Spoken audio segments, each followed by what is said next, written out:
Nestlé is a global organization that started in Switzerland more than 150 years ago, with the likes of Henry Nestlé, who wanted to provide good nutrition for those in need. From being in 189 countries with over 2,000 brands, coming a little bit closer to home, Nestlé ISA, or Nestlé East and Southern Africa region, is a newly formed region in 2018. We span 23 countries, all the way from South Africa to the Eastern Horn of Africa, including the Indian Ocean Islands.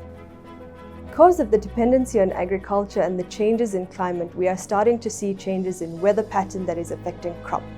The less crop that we have, the more food insecurity there is because of the levels of poverty, malnutrition, and people eating food that they are home growing. There's less packaged foods being used. And as a result of this, we are starting to see a lot more vulnerability. Crops not materializing to the extent that we are expecting, crops not of the right quality, and in fact in areas where also we were net exporters of crops, we are now starting to import from other countries, which is putting more and more strain on the cost of our goods and in fact the cost of food, and we can see this impacting inflation for the longer term with consumers.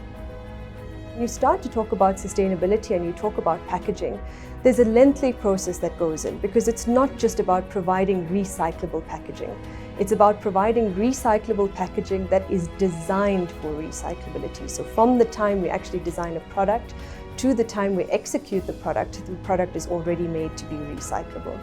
It is not something that is easy to do because we have to develop these suppliers. And when you are looking at a very scaled up business, to develop suppliers that can handle the scale of our business, it's not something that is easy to do.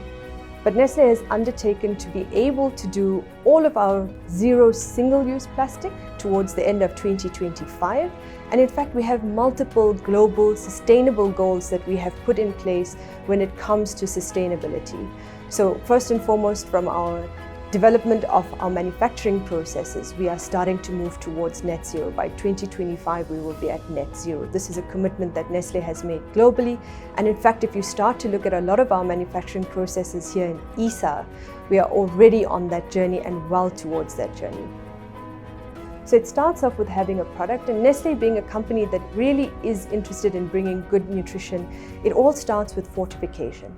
So we start with fortifying our products so that we can add value. It is no longer about being a commodity. It is a commodity plus a benefit. We then start to look at that product and how it engages within the environment and the community that it engages in. So who are the farmers? Who are the sources of our ingredients? Where do they actually come from? And making sure that they have very sustainable ways of bringing those costs of goods into our manufacturing process. Nestlé is an organization that really stands for purpose. We want to make sure that we provide a better future for those that are buying our products, those that are manufacturing our products, and those that benefit from the products that we manufacture. We want to leave a good impression on the environments that we are working in, and really we want to be, as an organization, a force for good. Our brands stand for purpose, they stand for making a good impact on communities, consumers, as well as the environment.